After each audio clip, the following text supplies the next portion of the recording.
What's up, film family, and welcome to the Film Room podcast. Today, we're covering the hidden gem that is from 2012 Chronicles. Before Michael B. Jordan was the movie star he is today. My name is Dion, My name is Scott.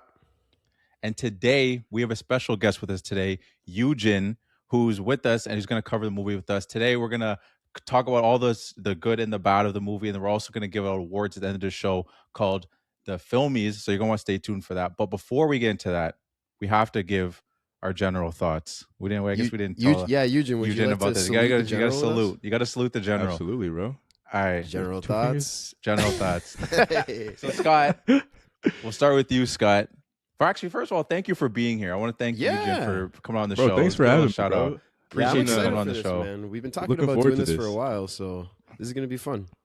I'm excited. 100%. Appreciate that. But Scott, let's start with you since we'll start with the general. What was your thoughts on because you've seen this movie before, right? This isn't No, your this is my first or- time. No, this is Oh, my it's your first time Oh, seeing it. damn. Yeah. Oh, okay. Okay. Yeah, I so mean, let's get- I've heard Yujen talk about it a bunch of times. I know it's one of his favorite movies, and I'm excited to hear him talk about it. But I really liked it. I love the found footage style, and I liked the way like it was part of the story too. Like people are always asking Andrew about it, and his dad's getting mad at him about it. Like it's not just this is how we shot the movie; it's part of the story. That was pretty cool.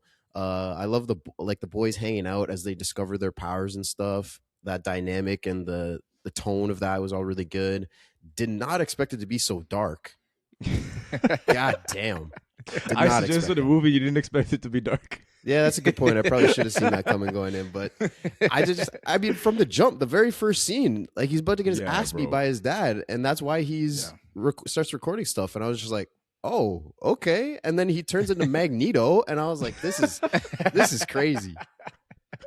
No, that's good to see that you liked it from your first viewing. I didn't know this was your first viewing. I thought this was like a rewatch for you, but I guess that was in that time period where you weren't watching movies. 2012, you weren't like. Not a lot, and I guess to be honest, it's something that I mean, because you mentioned hidden gem, right? Yeah. Because I'm one of those people that like I just wasn't really excited for this movie. I saw like the trailer for it, and I was like, I just didn't think it looked that good. Didn't really interest me. So Eugen picked it, and I was like, okay, well, this is the movie he picked. I got to check it out. Went in with an open mind, of course, but I wasn't very excited for it. And then I turned it on, and I was just like, I was loving it. So I was definitely an underrated movie. Like when I was talking to people online for the family meeting, lots of people were saying how underrated this movie is, and no one talks about it. So I get it now. Hell yeah. I was glad to hear. Yeah. What about you, Eugen? What was your general thoughts? What was your quick thoughts on like why did you even pick this movie for example? Like what was your I think like because this movie came out at the same time as like around like Avengers, like the first Avengers movie. Yep. So it was just like a really interesting take on quote unquote superhero movies. Like the budget was definitely an 18th of what the Avengers movie could have been, but and the CGI doesn't hold up as great as those movies. But the way they shot it, like Scott was saying, with the found footage and like how janky everything was, it made it feel more grounded and more realistic than any of the flying scenes in the Marvel movies like that. Like the flying scene specifically, like when they first learn to fly, that was like, okay, this is different. It's more realistic almost. And like Scott was saying as well, like the banter between the guys felt real. Like it just felt like three homies just dicking around for the whole movie. I'm like, this feels legit. Yeah. It's funny that you mentioned the budget because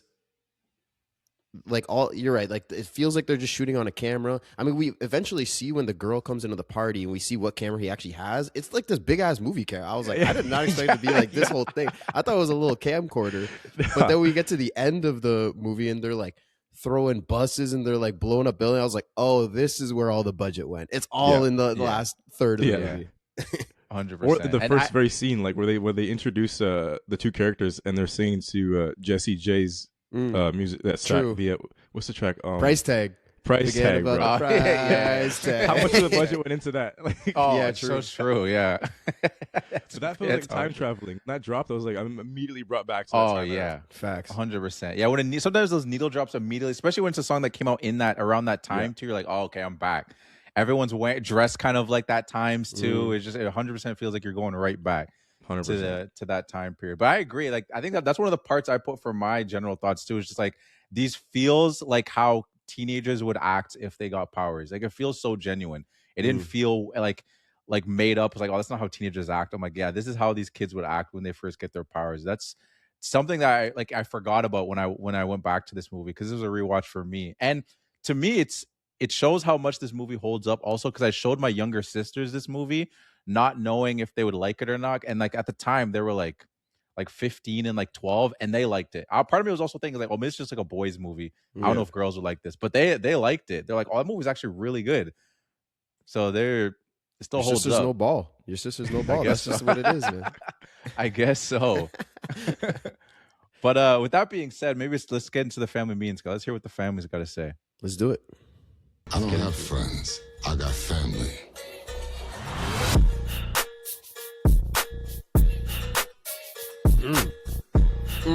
Tough, huh, you?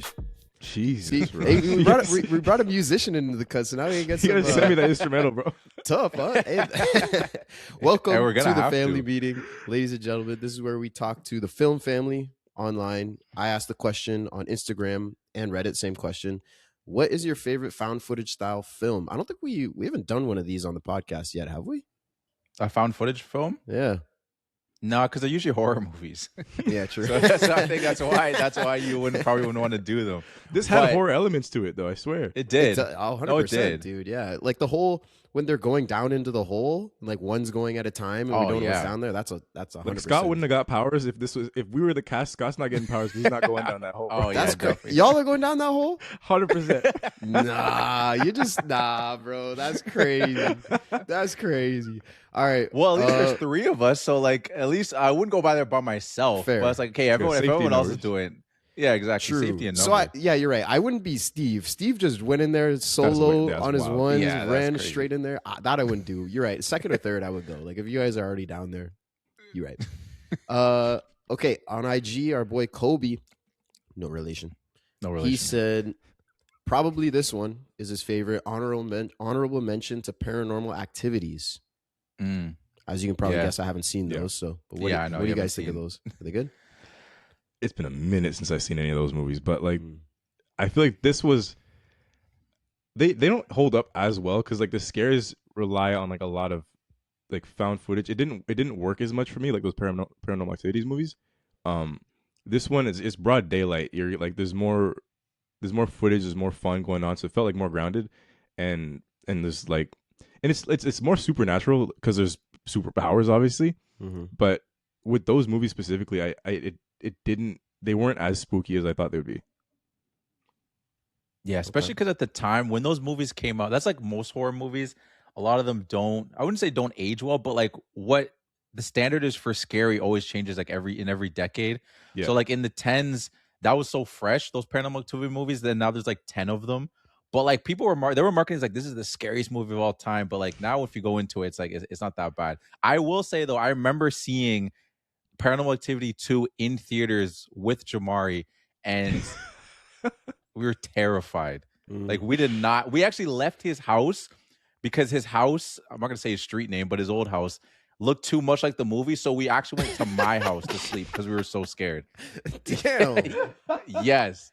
So those movies at the time they were terrifying. Yeah.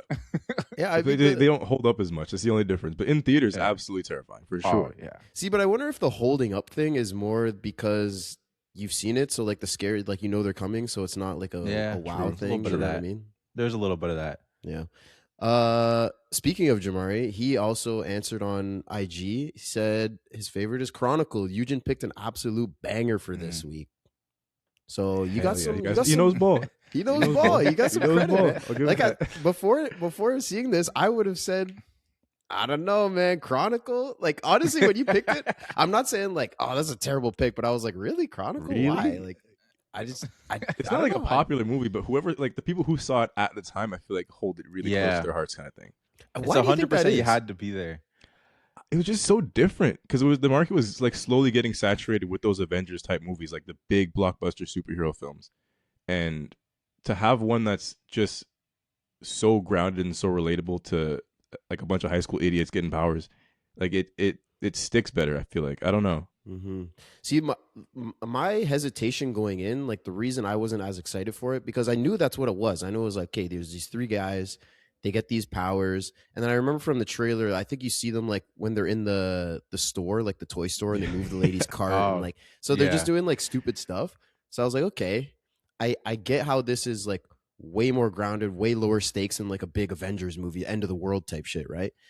But I was like, then what is the pull? Like if they're just like if they're just dicking around like messing with people, like what's so good about this movie? Like I said, I didn't know how dark it was. That's what's the pull is you're wondering like how deep is this guy gonna go? How crazy is Andrew gonna get? That's what really pulls you into the movie. And I didn't get any of that from the trailer, which isn't a bad thing. They shouldn't give that stuff away for me. 100%. Yeah. 100%. But in this case, I don't think it. Maybe I don't know. You got to give maybe just a taste of it because that's what would have pulled me in. Because like you said, like not a lot of people necessarily know about this. Maybe if they knew that it gets darker, maybe they'd be a little more interested in it. I don't even remember. I don't think I watched the trailer for this one. I think I went to this one blind, even when it came out in theaters. So I gotta watch the trailer like now just to see what's actually in it. That was a good point. I don't even remember what the trailer is too. It's so long ago that I don't even remember if I did see the trailer. I think it was that phase, like, and we've talked about this on the pod too, Scott, of like that era of like superhero movies. It was just there was so much out, and like to go earlier to your point of like it being so different. There was like these little movies that like popped up where I was like, I kind of got to check this out because it's different. I think of like Hancock, like with Will Smith. Yeah, and I think of Kick-Ass, and then I think of this movie where it was just like, oh, this is different. Like we got people cursing and stuff like that, and like there's blood, and it's like this is not like Iron Man and Thor and all these movies. This is way different. It's not a fun movie. I gotta check. No, exactly. I gotta check this out. Like, what's going on here? Think of like Scott Pilgrim versus the World. That's another one of those ones. Yeah, that's true. That was a little more PG though, than compared to like this in like tone. Yeah. Oh yeah, definitely. But even Kick-Ass, same thing. Kick-Ass isn't that dark. The bullying scenes in this movie were like heavy. Oh bro. yeah, dude, and his dad, and like just like they throw you right into it from the jump. Okay, let me quickly get through the end of the family meeting, and then we'll dive deep into this thing because I'm excited for that conversation. Jordan Lanthier, our boy on IG, said the Blair Witch Project. Haven't seen that, but I heard all about it. The most of the news around that is like the marketing. The marketing was incredible and revolutionary for that. To Reddit, Kebzut, definitely said that wrong, said Cloverfield. That's one that I was expecting to get. So that's that was on my list. That was the most upvoted one on that's a good one. That one will give you a headache though if you're not just a shaky cam, bro. There's a lot of shaking. Yeah. There's a lot of shaking. This might come to us as a surprise to you, Dion, but I've actually seen this movie. Really? Of Cloverfield? Yeah. Really? What? Yeah. That's By what I watched choice? when I was a kid. Yeah. I was a kid. Okay, well, like a preteen, I guess. Like I was at like a party with friends and they threw it on, and I guess like it wasn't. I didn't choose to throw this on, but I was in the room and it was playing, and I was like, okay, and yeah, hated it. Despite you got to see the sequel. You got to see the sequel. There's like the there's a Cloverfield sequel is actually pretty good. Okay, you should check it out. I forget what it was called. It's like a Cloverfield they're like people 2? that's they got like a more clever name. Cloverfield's the one where they show the monster like once, right? Yeah, basically. Like they barely show it for the whole movie. But it's got all these like little monsters too, right? Like that's mostly what's wreaking havoc around the. But you barely see I it. watched it. It's like that classic Spielberg thing. Like you barely show the monsters. Like the Jaws thing. It's like, oh, here's a little bit of it, and it's like the fear of like just seeing the fin, just seeing a little, like just hearing the music, just a little bit of it. Like it's that's good. It works. It does work. All right, a couple more. As above, Terrifier Blood said, "As above, so below." It's a movie about archaeologists looking for a famous stone. That sounds pretty cool. I know that movie. Yeah. And finally. And but so then she said, interesting name, said, "Fuck a cop, but end of watch is tight." Of what? End of watch. That's the Jake Gyllenhaal movie. I haven't seen it, but I don't know. Okay. It's tight. I just thought that was funny. I thought her name was the movie at first. I know. That was a confusing one, but okay. Yeah. Never heard of that. I've never heard of that movie. You never heard of End of Watch? Really? No. I never that have. surprises me. Okay. Well, it's a police. It's like a ride along thing. I haven't seen it, but I know what it is, and found footage. Okay, all right. Maybe I gotta check it out. Well, that does it then for the family meeting. So let's dive back into. All right, let's dive back into Chronicle. So, yeah, I think we could start with maybe just the reason, like you said, the bullying, like the darkness, like his. We jump right from the start. His dad, he's drunk and he wants to beat his ass. And to me, like the only reason he stopped bashing down the door is because he told him he started filming. Like his response is like, I'm filming this. He's huh? And then he pauses for a second. I'm like, oh, this piece of shit. He was gonna come in here and beat the brakes off him. You can immediately imagine how bad it's been without the camera involved. Yeah. Oh yeah. Yeah, 100%. Yeah. It's wild too, because I mean it's such a smart way of incorporating into it, and like that's another thing I want to shout out to this movie, just the creativity of all the camera work in the essence of like there's times when it's just like, okay, he's not recording, kind of like this is more so like at the end, like to do, because we're probably gonna be jumping around. Like when it starts to go to like the cop footage, like in the car and stuff like that, it's like, okay, we can't have him recording it, so then now we're going to the helicopter. It's just like constantly switching to different types of cameras, people on their phones. It's just such a creative way, and I imagine how much the storyboarding much went into it, just to figure out like how do we make sure that someone's always recording him. Yeah, I mean they cut to the couple that's in their apartment or whatever, and she's like, "Get away from the window!" And then breaks through the floor. They stay down, honey. Like, and the cool with the cop footage, the dash cam, the car flipping over. The car flips over. Yeah. And the camera comes up, pauses on them in the hole, and then keeps flipping. That was sick. Yeah, this movie made me realize how overpowered telekinesis is, bro. Like, it's like the S tier superpower. Oh, yeah, 100%, man. If you could control anything, everything, yeah. I mean, like, what could anybody do? Unless you have mind control, you could just stop you from doing that. But like, and I like how they negate getting damaged by just imagining like a protective field around them. So like when he's getting hit by a bus, it just barely phases him, because I imagine last minute he's like puts up his defense shield or whatever, and like you're nearly invulnerable at that point, and just via telekinesis, like you're Superman. Yeah, no, like it's such an interesting take. Yeah, but no, come on. With the Steve thing, I think Steve was being so genuine in that moment. He didn't even think to put up a barrier. Yeah. He's just like, my friends cooked. Let me try to help him out, and then just like that. That was hard to watch, bro. That scene hurts still. Yeah, no, that's another one of those things too, which is like that dark element too. Like there's a lot of dark elements to it, but like even just that in itself, like, did you see that coming, Scott? Because this is a nice like a way to talk about it, because you've never seen this, so now I'm wondering what things actually hit with you, what things surprised you. Did the Steve thing shock you, or did you think one of the three was gonna go? I guess I think that the way I saw it, as it continued to get darker and darker, I assumed at least one of them was gonna die. And then so when Andrew flies up and he's doing this whole lightning storm and everything, and then Steve somehow finds him. By the way, I don't know how the hell that happened, but sure. Well, no, they said the nosebleed thing. They half explain it every time something happens. So there's the nosebleed, but yeah, I get that, and I don't have a problem. So like, you know that there's a problem with Andrew. That doesn't tell you where he is. I think they're like all connected from the powers in that stone, like, because they're able to find each other and like communicate with each other. Like when Andrew was freaking out and Matt's nosebleed was like tenfold. Crazy. He said he could hear him. True. So like I feel like they have some form of like sensing location of where they are, but maybe Steve's was just better at that. Like Steve was better at like the brute force stuff, and Andrew was better at like the fine tuning shit. So I don't know if that connected to with it, or if he just found him. Like he could have just fucking stumbled across him. I mean, it's really not that big a deal. It's just something I was like, I don't know how I found this guy, but like we're dealing with superpowers here, so like who cares? But anyways, he shows up, and I will say I don't know if I expected him to die in this one, but like as the scene kept continuing, like Andrew's lying there, and it's just we don't see him because he's holding the camera, right? But he's just like, get away from me, Steve. Like, I just want to be alone right now. Stop it. And he's just getting more and more pissed off, and Steve's not moving. I was like, okay, I think this is what's about to happen. And then so he gets popped, and then we immediately cut to the funeral. So I was like, okay. So I guess instant. Yeah. I wasn't. So I'll say like I wasn't when Steve flies up, I wasn't like, okay, he's about to die. But as it continued to happen, I was like, okay, I think he's gonna get got here.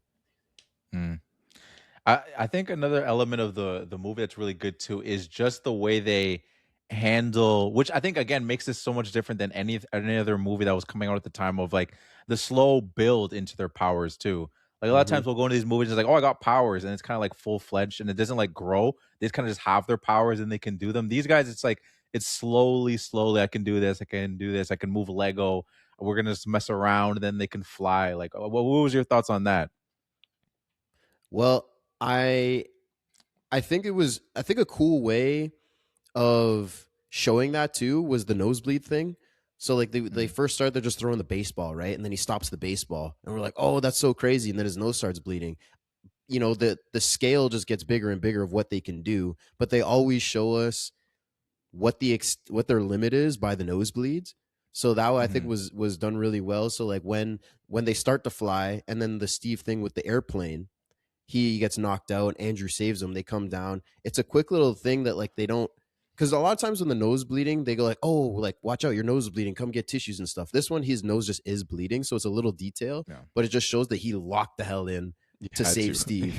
But I will say, Steve, bro, I mean, I guess you're dead now, but never fly again. Every time this guy flies, he's about to die, or he does die. Like, come on, bro, stop it. Stay on the ground. That's not for you. It was his idea to start flying, though. Yeah, bro. Yeah, his idea. He got twice. Come on, man. It's unfortunate. Yeah, no, it's harsh. One thing that's funny, we even just mentioned it, like with the whole like how did they find each other thing. This movie does a good job of like it does, like they have like these little small lines where they explain things. And one of the ones that was funny to me is like I can't even remember what exactly they're doing. I don't know if it was them moving cars or doing something like that. It's just them running away. She's like, as if nobody saw that. And I was thinking in my head, I'm like, they're just using their powers in public. And it's just like, they're just quickly like, that's crazy. Nobody saw that. And then they just move on. I'm like, yeah. that's how you wrap that up. And like, even in the store where they're messing around with the customers, I'm like, this isn't subtle. I remember, because I'm like, they're doing their things. And then I picture Andrew with this football-sized camera on his shoulders. Like, no one's sick. Oh, dude, that is such a good point that, like, we forget because we're watching a movie. We just assume the camera doesn't exist because in most movies it doesn't. Yeah. But in this movie, it's clear this guy has this big-ass camera on his shoulder. So you see this cart running around and three guys laughing, one of them with a huge-ass camera. Like, come on. You gotta know that this is what's going on here. That only clued in on this last watch for me. I was like, wait a minute. How did I not think of it? It's such a good point. That's such a good point. No, that camera thing was killing me throughout this because I forgot that too until like he was at the party. And like there was the flip, and I'm like, that's how big the camera is. And then when you're watching the movie this time, I already know like the descent of Andrew and like what he goes through. But I'm like, I'm with you, dog. Like I know you got a bad situation, but like what you're doing is really weird though. Like when the cheerleaders are like, can you stop recording us? I'm like, yeah, dog, that looks really strange. That looks crazy. And you're just around the zoomed school. in. Even at the party, he zoomed into that girl dancing. Crazy. Yeah.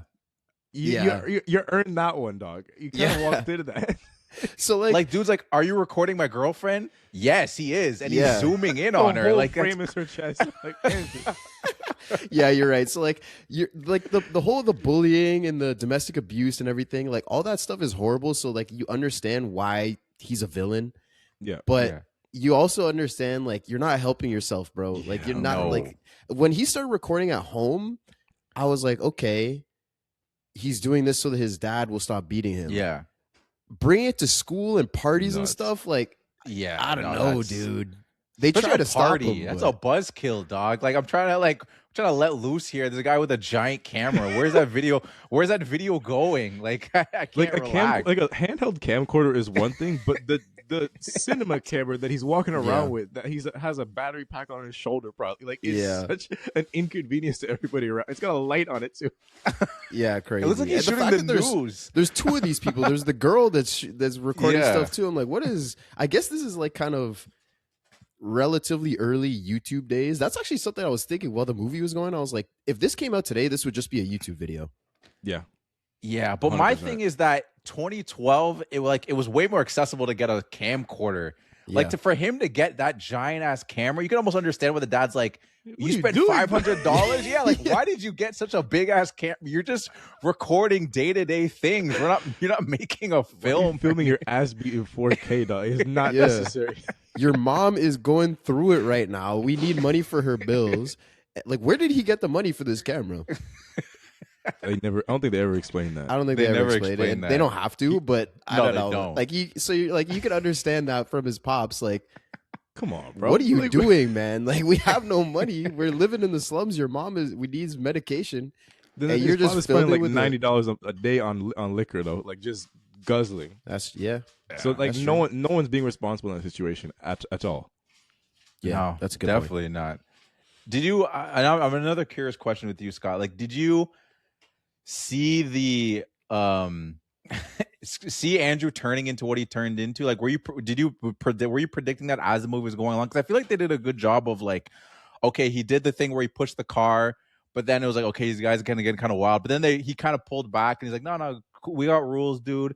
And then he was coming back. Did you look at the movie and be like, no, he's probably gonna flip back? Or like, I'm kind of curious what your thoughts were with Andrew. The way I saw it going, you could tell even from the jump, just the whole abuse and bullying thing. I was like, okay, he's obviously going to see these powers as an opportunity to win that power over the people that he's now currently powerless to.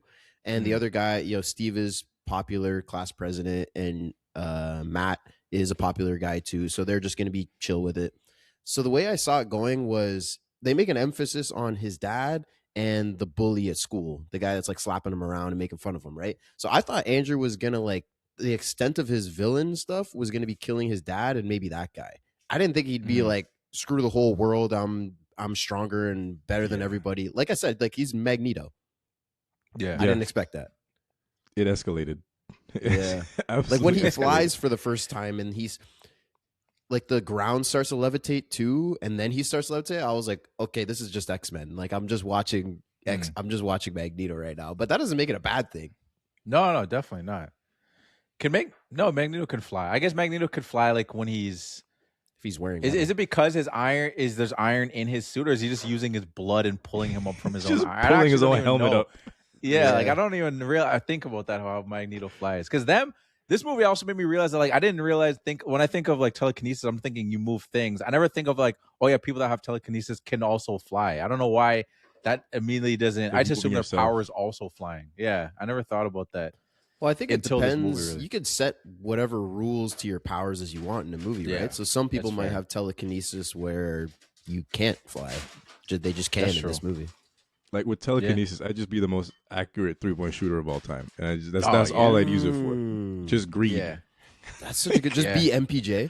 You could just like pull, just walk up to half and just pull and just shoot and hit everything. That's such a good. Everything's a turnaround, no look. That's what I missed a couple on purpose to make people like, like he's a human somehow. Yeah, but I'm shooting 80% from 3, bro. 100%. That was me with Andrew. Like, at the talent show, I was like, all right, you guys need to chill a little bit. Some of the stuff's a little too hard to explain. Like, I know the magician doesn't got to say everything. I'm like, the cards thing, the balance thing was dope. I really, that was one of my favorite. What was your favorite part of the talent show? I'm kind of curious what you guys, if you had any of his tricks or anything. I like the setup. I like how he like comes out stumbling like a goof, because the crowd hated him from the jump. Like, this dude is despised by the whole school. Not one clap. Well, he's recording everybody, so yeah, that's what he's not doing himself any favors here. But like crickets, dog. Not one friend, just nothing. But I like this setup, and then how he like finds himself on stage. Yeah. No, good. I think honestly, probably the cards thing, the first one, like when he stumbles, drops all the cards. Because like we know his powers, but just imagine yourself sitting in that talent show. Like you don't know this guy has powers or anything, right? And he's the loser of the school. He comes in, he's stumbling over, dropping the cards. He's like, oh, look at Andrew going again. Look at this guy. And then he pulls all the cards back up onto. I'd be losing my mind. Yeah, bro. I'm not watching the rest of the show. Oh yeah, this is witchcraft, man. Yeah. Part of me would be thinking that like, okay, maybe there's some kind of strings that attach on these cards. But to me, it's when the tightrope, when he just started like stumbling and then he just starts walking, and that's like, okay, that's crazy. Maybe it's a tightrope thing, juggling. But then when he does like the one leg and the ball like hanging on the foot, I'm like, all right, dog, you're doing a lot right now. You're doing too much. Yeah, you're doing a lot.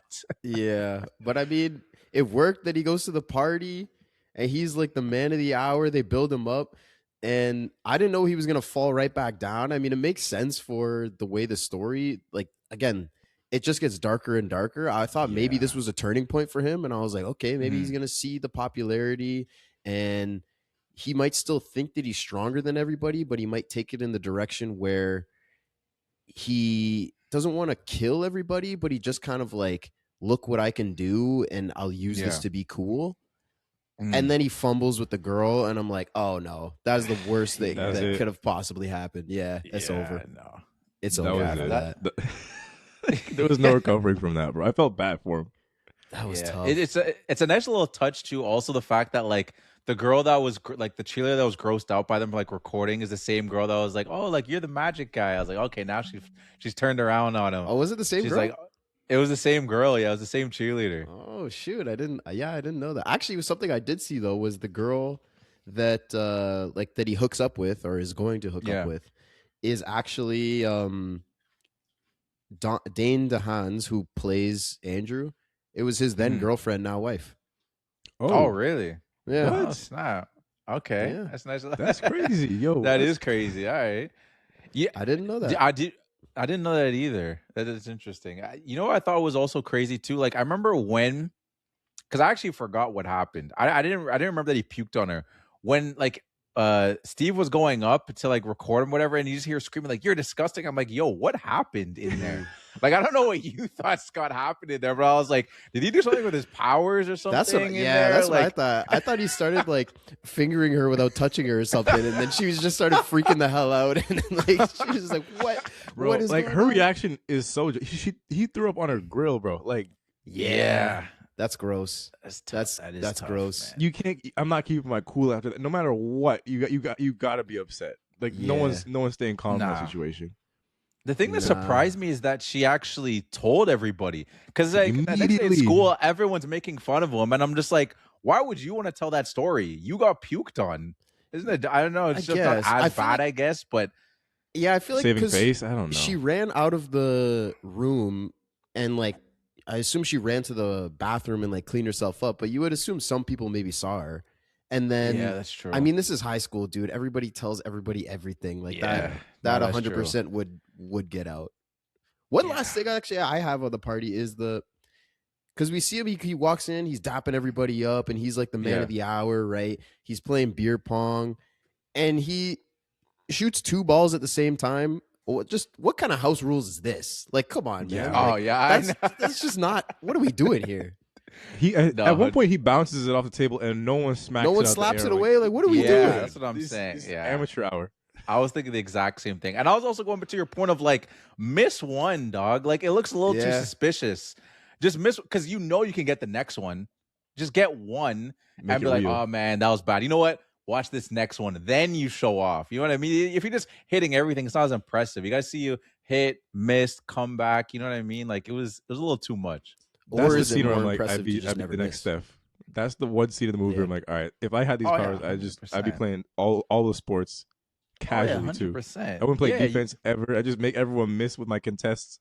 Like, yeah, you just got to be casual with it. It's like Dash in Incredibles. Like when he was doing like track and field, and they're like come in second place, and he's like slowing down, go. It's like that's what you got to do.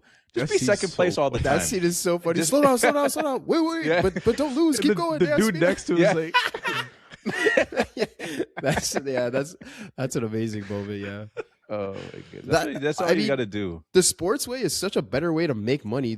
Andrew's just robbing these little gangsters in a gas station. Bro, just become Steph and make make millions of dollars. Those things are cool. Obviously, that's not like instant if you need money right now. But like, I don't know. You got to play the long game, bro. Yeah. You know what you could do? I don't think he had time for the long game. No, he didn't have time for the long game. That's true. Yeah. The only way I could see him doing like a quick fix if he could find some kind of like horse racing, dog racing, and then he could fix it that way. Be like, just stop all the other dogs from moving. Go to a basketball game, just make the person over under 10, just make sure that he keeps missing. You know what I mean? Like, But Andrew, I don't think Andrew was watching sports like that. He wasn't thinking like that. No, I mean, sports betting wasn't even that big yet. Yeah, that's true. No, but I mean, you could go to an illegal bookie and like, what are they gonna do? Break your kneecaps? You just rip them apart like a spider. Well, bookie's gonna help a 16-year-old out. I think even they got business is business, bro. Money's money, bro. Yeah, that is true. Business. That is a good point. One thing if we go back to just the found footage style, I mean, we talked about how like grounding it is, but I think it goes hand in hand with the direction. So like they wanted the acting to feel just as grounded. Like we said, the guys, it feels like they're just regular guys hanging out, like discovering powers, what kids doing kid stuff. But even everybody around them, like the acting feels like they're normal people that know they're being filmed. So they're a little awkward with it. You know what I mean? Like like a professional actors in a movie where the camera doesn't exist and you're just pretending to be someone going through this journey or whatever the movie is, right? You are just confident in that person because there's nobody that's supposed to be filming you. But this, you're like, I'm just a lady that walked out of the grocery store and I'm looking for my car and these 3 kids are filming me. I'm going to be a little bit awkward with it. And it really is. So I think the direction, they really made it work by having them both play off of each other. And like it creates low stakes, but real consequences. Like when he pushes the guy off the road and they're all freaking out, right? Like, why the hell did you do that? What's wrong with you? You really rules? Like, we got to save the guy. What was he trying to do in that scene? See, this is what I think he was trying to do, because there's a metal barrier that goes around the corner. Yeah. I think he was trying to like nudge him into the metal barrier and he'd like skate along it. But he fully just pushes him to the side. He just overdoes it. But I like feel apologetic about it though. Yeah. Wait, that's low stakes? See, that's low stakes because it happens and nobody knows about it. Like we were talking about, if we compare this to an Avengers movie that's just end of the world, right? You got, so like the stakes are low, but that's why I said real consequences. So like you actually almost killed a dude and he's like, you just put a guy in the hospital. Like they say it right after, like this is real. So the consequences are real, but the stakes are low because nobody knows about it. That's true. They immediately chastise him for it too. Like they're not okay, bro. We need rules. Like we need boundaries. Like that felt real. Like they're panicking. They're scared. Like we're not using our powers in public again. Like we're cooked. Like that felt like responsible. Yeah, it's true. And you know, at that time, like we weren't. Now it's gotten ridiculous. Like in the Marvel DC world, where it's just like if someone dies, you just like turn to your friend, is like he'll be back or something. Like he'll be like a timeline time travel or something like that. But in this, the reason I even said it like that, I was like, no, like that's low stakes, is because it's funny the contrast, because a citizen dies in like a Marvel movie, like hundreds of people die just off screen. Like a car explodes and no one even thinks about it. One guy in this movie goes off the edge and you're like, oh snap. If that happened in an Avengers movie, like Hulk and someone's fighting and you see like 3 cars go over, no one even thinks about it. No one talks about it. Someone's in that whip getting missed at Thanos, bro. Like that's what I'm saying. People are throwing cars. Like, was there a human in that car? And it just exploded, but no one even talks about it. In this, one guy gets thrown over and they're like, oh snap. Like, it's such a contrast of like, I was just watching an Avengers movie where like probably like 100,000 people died, and we're just thinking about, is Hulk okay? Right. Like, it's such a good point, and that's why I think it works so well with the found footage style and the direction of the acting, right? Because if you have people that are really awkward with the camera, and you have like the quality of the camera is not that great, it's just high schoolers holding it, right? But then you have this whole end of the world stuff. It just doesn't work. And that's why, like, for me, the third act, when Andrew starts to get really crazy, he's flying, he's stealing people's phones, he's like blowing up, they're throwing buses and all this stuff. I didn't like that as much. I think it gets a little weird. It tries to really raise the stakes, but like we just spend a while talking about, I like the low stakes, because even though you want to get to your climax, you know what, the consequences, like I said, are real. Like, you stop the whole movie for the one guy that went off the car. Is that a bad thing? No, it's great. It's great, like, that they're really jumping on him for that. So when they really try to raise the stakes, but they keep the found footage, but they're bouncing around to different people, it kind of feels like, yes, this could be justified as found footage, but it also, like, we're just getting the shot here. Yeah. So, like, I just didn't like it as much. Like, it becomes a superhero fight scene that really feels out of place. I didn't like it as much.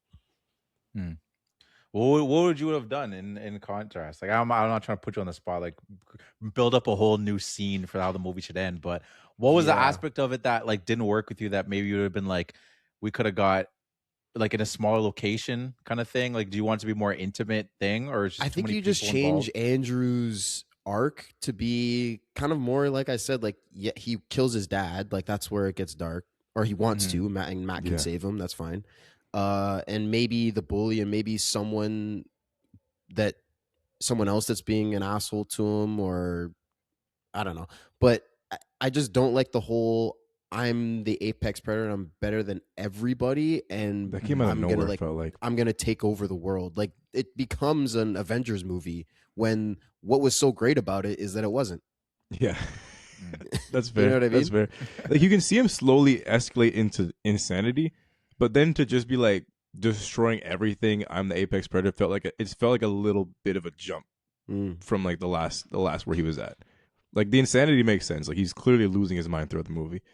But like him just going super insane at the end, screaming, shattering glass, levitating cars, and like this is an insane crash out. But like, it does make sense to me. Like if you're crashing out at that level with that ability and you've lost your mind, that would probably happen. Yeah, and he was clearly the strongest out of all of them. Like that was his thing. Like he studied it, he practiced. It was like they talked about it like a muscle, and he was using it the most, like for crime even.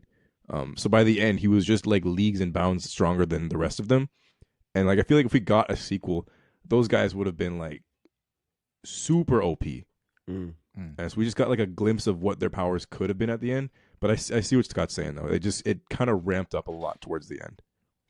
Yeah, which I understand because I was actually talking with Eloise about this. Shout out to the producer. You know how we always say that there's always these eras of movies where it's just like during this era, the studios realized, okay, this shit's really hot.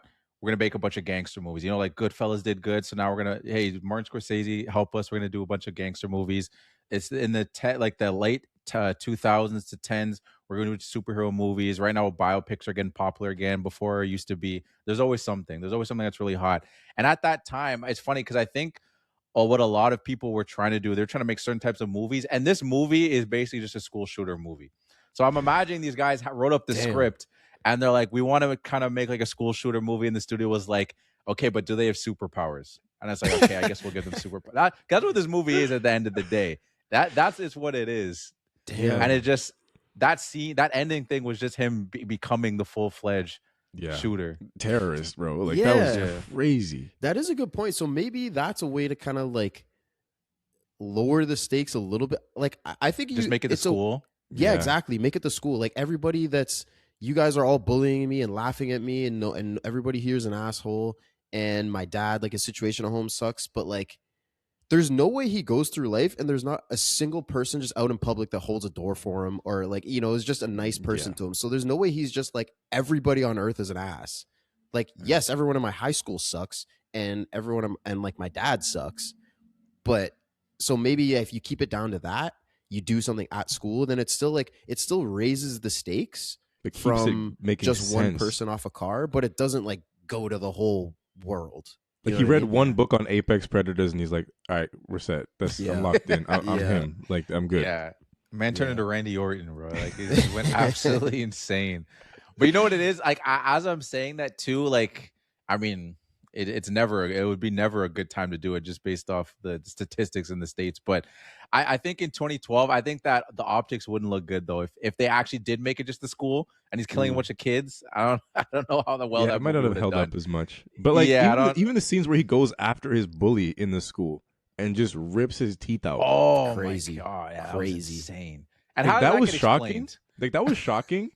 And then immediately after, he's just in the bathroom doing a show and tell with his teeth. I'm like, disgusting. That's serial killer shit, dude. Yeah, he was gone by that point. But how was he not immediately in jail after that, or at least questioned by police for? Well, because how are you going to prove that he did it?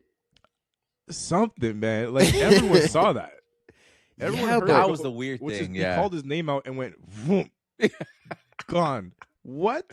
No one said nothing. They had to jump cut after that. They had to, because there was no getting out of that. Like, is he gonna run away? But it's like, wait, why are you running? Because like, why his teeth just came out of his mouth for some reason. At the same time, if you're chilling in the school hallway, this dude calls out the name of his bully, rips his teeth out without touching him, that you just saw at the talent show last week doing crazy shit. Yeah. Are you then going to go and fight that dude? I'm going straight. Oh, you're snitching. Oh, that's so funny, bro. I'm not throwing hands with the Super Saiyan. I'm definitely snitching. not. Yeah, okay. 100%. Okay. Yeah, no. I was never even talking about fighting. It was more so just like no pushback. We're just like, what just happened? They're like, should we tell somebody? But what do you tell them? They become like that thing where it's just like, what did we just see? I don't know. Magic dude from the talent show just ripped the dude's molars out live. Like, we got to look into this. I mean, I'll tell you what, that bully never talked to him again. Whoa, we never spoke again. Yeah. Hey, Andrew. That was so little boy. You throwing up on girls? Nah, man. But I think if you go to the cops too, I mean, it's a bit of a movie thing, but like the cops are always useless. Like, I mean, dude, this is not my lazy word. Maybe I'm jumping on one of yours, but I gotta mention. So like when Andrew is at the hospital, right? A couple things. The camera's set up, and Andrew's dad walks in, and he's like, "Oh, we got to leave the camera rolling for investigation." What? What is that? What is that even? How? What? How does that mean? That's the one time they his didn't get camera. Yeah, that's the one that time doesn't they even didn't make get sense. creative. Yeah, I was like, sure, okay, Like, whatever. Who took his camera, put it on his tripod, put it in his room, and set him up perfectly in frame? And they're like, yeah, this makes sense. We have to record this for the investigation. No, you like don't. It made sense from like the security footage outside. I'm like, if there's a camera inside the hospital bed, give me that scene. But then he's like slowly pulling the camera on a tripod towards him. You get like a dolly zoom. I'm like, what are we doing? See, I think they just went away from like the justification of the he's filming stuff just to get this cool shot, because I'm not mad at the shot. Like, it is cool. Like, just dead on his face. He's not moving an inch. His dad is. I will say I saw it coming a little bit, like when his dad's like crying. I was like, these tears aren't for Andrew. And then he starts to get pissed at him, blaming him for his mother's death. Andrew's not moving. Then he goes to hit him, and he just, the quick cut of his arm coming up and his eyes open. Disgusting. Budget was on that scene. The budget was on that scene. That was and then window busts out. Like, bro, that escalated so fast. See, but this is what leads to my point when I was saying, where this isn't my lazy award, but is a runner-up. So he drops his dad. Matt goes and saves him, flies up in front of a whole group of everybody. Yeah. Floats down, brings this guy to the ground, grabs his girl, and just runs to the car and drives away.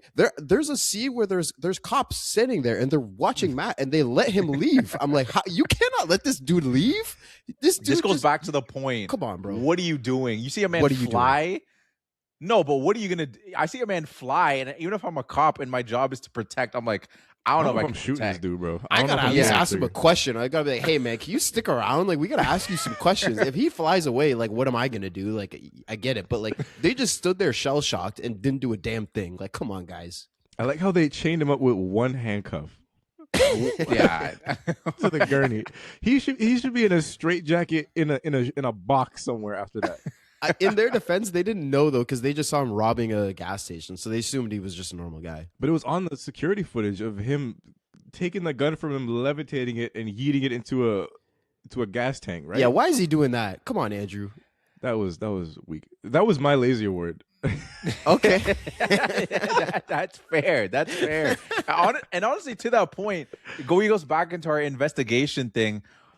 Why did they need to be recording him in bed for the investigation? What do you have to investigate? You saw the footage of him, and you saw the footage of him robbing the place. What's there to investigate?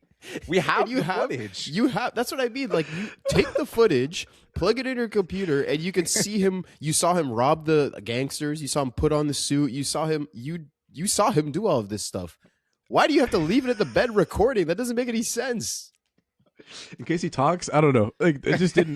Set your own camera up. Why are you putting his camera there? That doesn't make any sense. His camera did not need to be in that. That should have been confiscated by the police in some locker somewhere. Not actively filming more.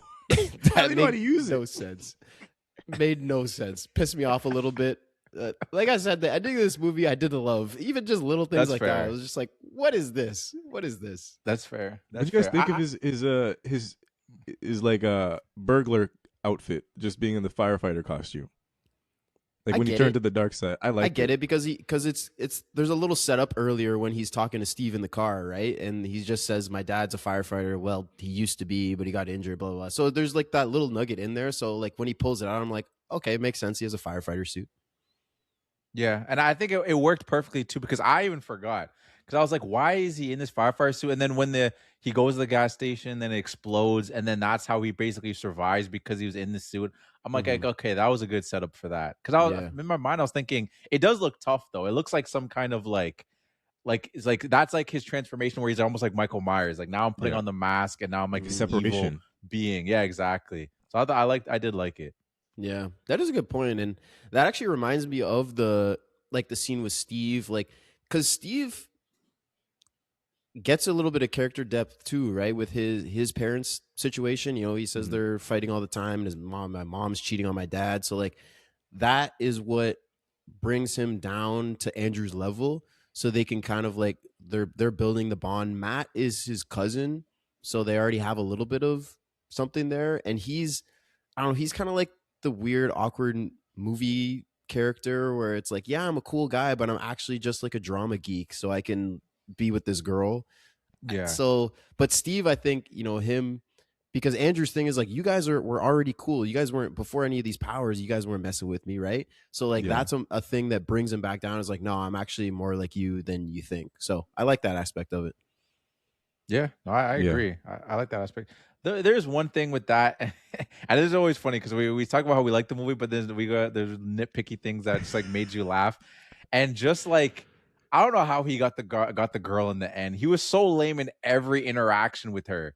He was not the protagonist for the first half of the movie, bro. Like no, Matt Matt was not a good person. Like he was like actively shitting on his cousin. Like he just wasn't a good dude. And then not at all. He had to be the protagonist at the end. There was because nobody else left. Yeah, there's nobody else. Yeah, Steve's gone and nobody else can fly. But the girl that felt weird to me too. Honestly, the first time at the party, right? She starts talking to Andrew because they're both recording. She's like, "Oh, is there someone else that's doing this too? Oh, that's kind of cool." And then he's like, "Yeah, what do you do with your stuff?" And then she starts to say like, "Oh, I put it up on my blog and blah blah." And then Matt comes in and starts making fun of her, and I was like, dude, why are you messing with Andrew's game right now? Like he's talking to this girl. Yeah, I was like, come on. They have something in common for the first time ever. They have something in common. This guy is like a geek. He's never talked to a girl. Like he never even comes to these parties. And she seemed all excited. She's like, oh yeah, you know, I put it on my blog. I do this stuff online. Like this is perfect game. And Matt comes and ruins it. I didn't realize I thought that was the thing. I was like, oh, come on, man. You stole like my girl, or you ruined this opportunity I had with this girl. I didn't expect him to then show up at our house and like he actually liked her. That felt out of place. Her character like alone didn't feel like it got like enough justice. Like she's felt like a reason to have an extra camera. Yeah, basically. Yeah, because there was no development for her character. Yeah, actually, that's a really good point. I think the point of her character is literally so that you can have scenes with Matt without Andrew and still keep the found footage style.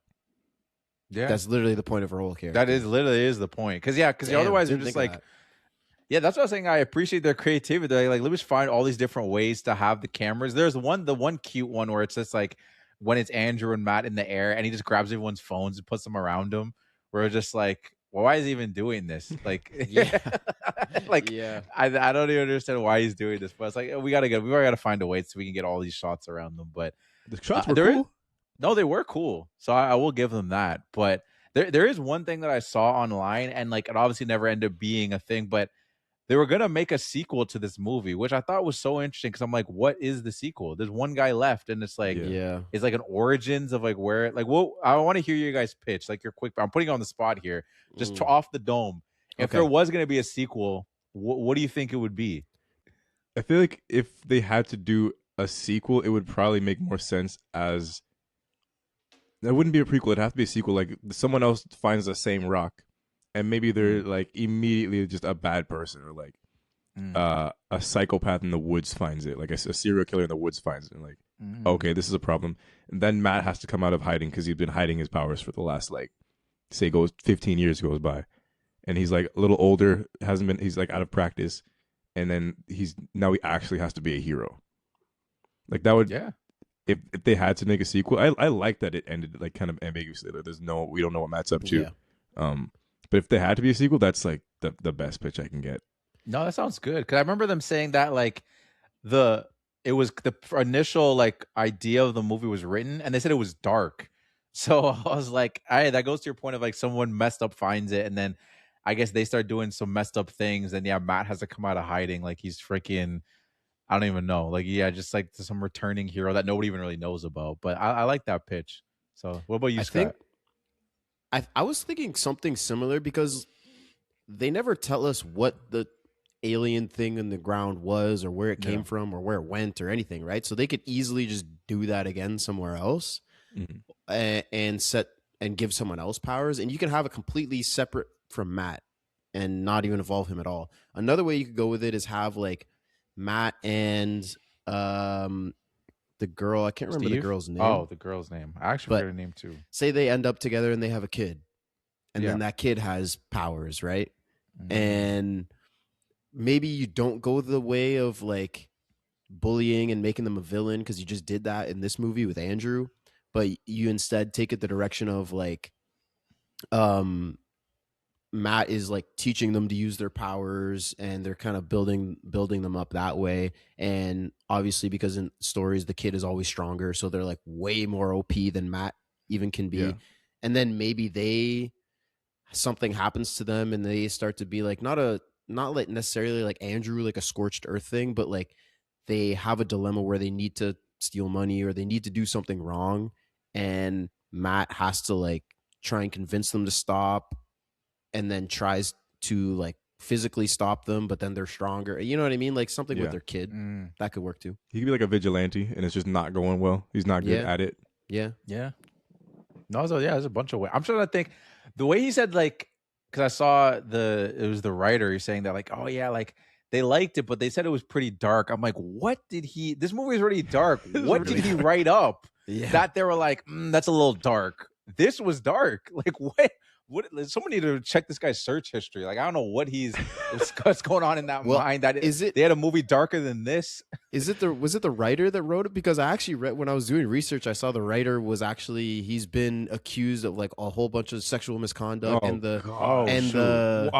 man? And the you talking about Max Landis or Josh Tank? Max Landis. Oh, it is him, yeah. Oh, there you go. So it was probably some sexual horrible stuff, because actually I read that the director Joe Trank found out about it like, or Josh, just before production or whatever. Yeah. And he banned him from the set. Like he didn't show up, and he hasn't spoken to him since 2012. So like they worked together on the story, and then he found out about it, and then he was like, "Nah, screw you." So like, So shout out to him for standing on business, but like screw that guy. And then if you wrote a movie about it, that is messed up, dude. Yeah, you don't get to write anymore. You're done.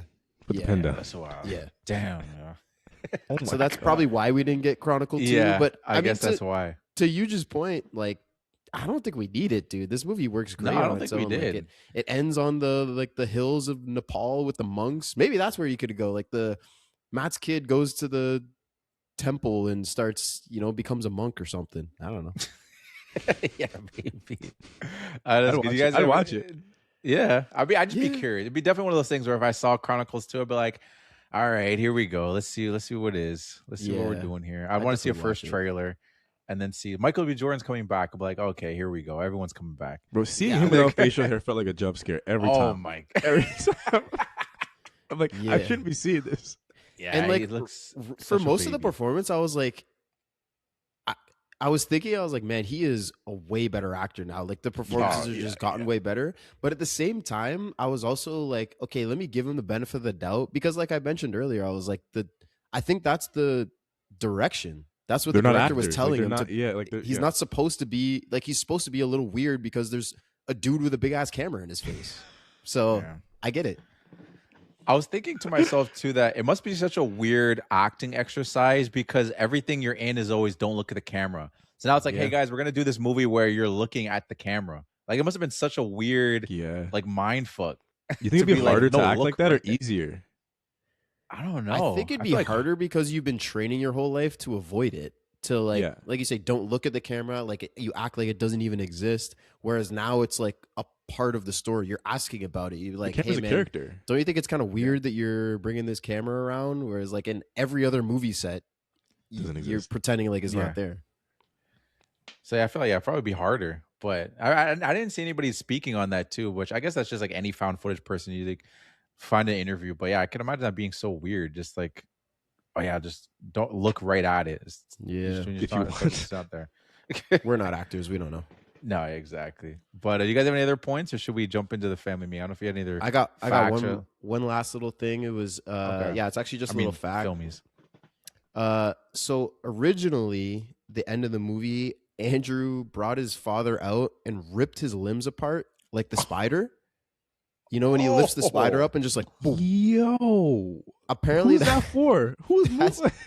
Originally that was gonna happen, but they changed it to keep it PG-13 because that would up the rating all the way, and so that story wise they could have Matt save him. Because what is Matt gonna do? Just pull his limbs back together? Yeah, like Lego. Yeah, like Lego. Yo. So but like if that happened, Matt's got to kill him immediately. Like there's no fight anymore. Like you got to like immediately go for the kill. Yeah, there's no Fillmore moment. You're not talking him down. You know? Nah, bro, like you just dismantled this guy and brought like that's crazy. I'm so glad they didn't go with that. Yeah, same. Because I mean, what do you even? Story wise, where do you go from there? Like you say, does Matt just then kill him right there and the movie just ends? You can't talk to him after that. Like once he. But how does he kill him? Like the way he killed him is because he's yelling and like doing this thing. So there's a conveniently placed statue with a spear right behind him, so he's able to kill him while he's distracted.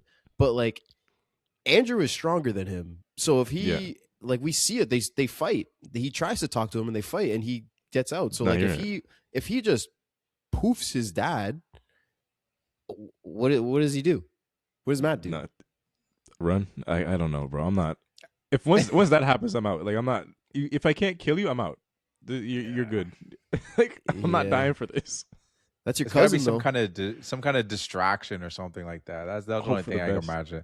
Just hope for the best, and it's got to be another distract. Like he's focused on doing something else, and you get him with which again. I remember I watched this with Eloise, and she saw it for the first time. When she saw him put that spear through him, she was like, "Oh, it's vicious," and his body just like contorts with it. Just they showed it twice, dog. That's how good. They hit the instant replay, bro. That's crazy.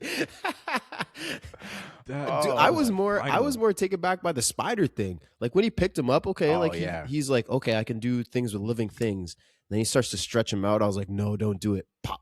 And then he just dies. I was like, you sick animal. And he's like, the humans don't feel bad for killing spiders. I'm like, I feel bad for that spider that you just killed, bro. Like 100%. So if he would have done that to his dad, oh my God. Like I'm just imagining like visually what that would look like. It's the head really is the worst part. Yeah, the head really far away. It'd have to. Oh my gosh, man. Even the spear through his chest. I don't know how that makes that. That's crazy. That's PG. That's pretty wild. Twice. Yeah.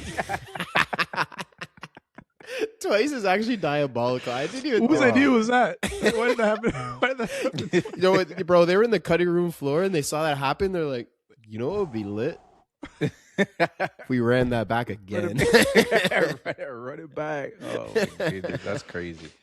Yeah, that was insane violent, fact, though. That was violent. Yeah. Well, that's all I got. Movie, hidden gem. All right, I think it's time, Scott. Let's get into the filmies.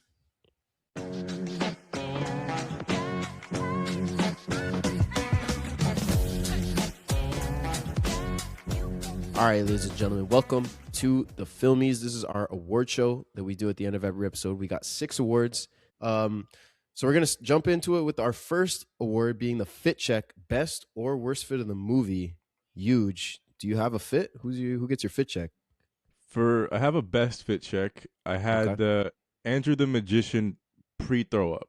I thought his fit was immaculate, and because he's been dressed like a bum the whole movie, so to see him dress up like that, I'm like, all right, he's in his bag right now, and it fit clean too.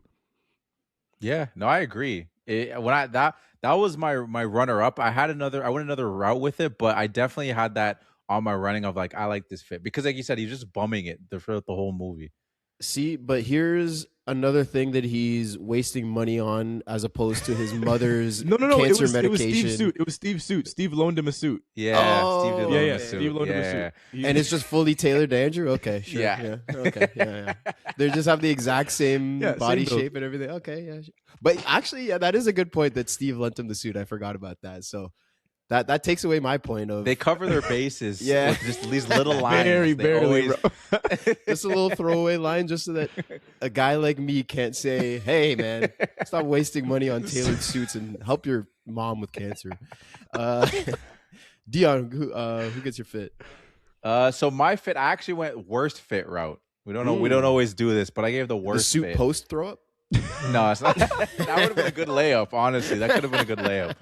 But no, I actually gave it to I forgot her name too. It's to Monica, like the girl that he ended up puking on. Oh, I'm pretty sure that was yeah. her name, right? Yeah, I gave it to her because the The black hair? leggings, the gray, the hair is pretty bad too. Like it was just, I don't know.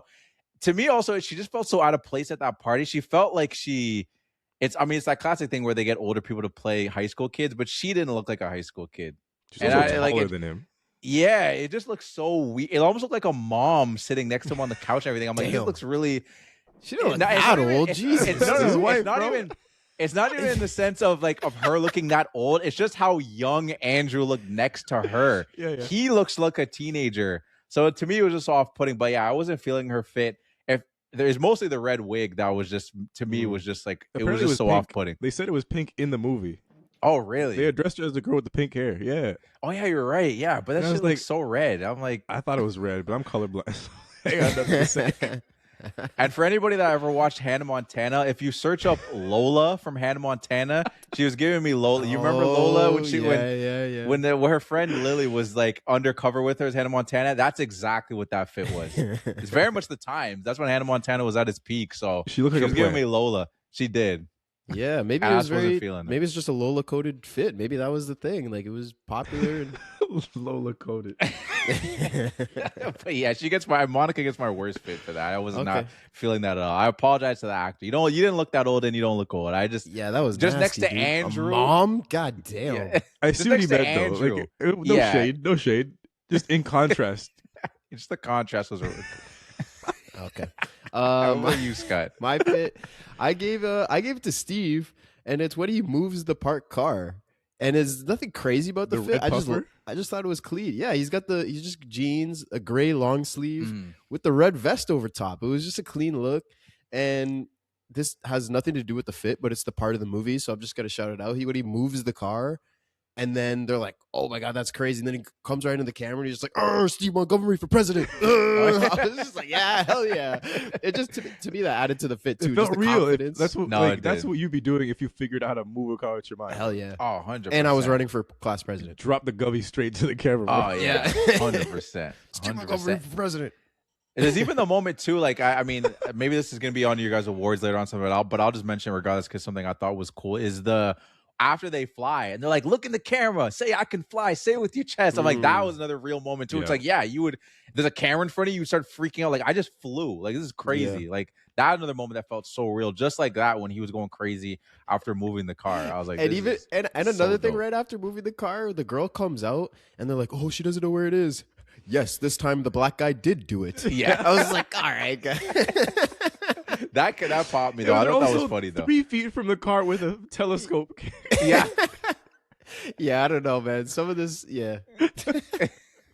It's suspension of disbelief, but yeah, Yeah. it's just still funny. Yeah. All right, next we got our Ferris Bueller Award. So this is our lazy award, something that someone did on screen or behind the scenes that we consider lazy. And I had my honorable mention earlier with the cops with Matt. So let's see what you guys got.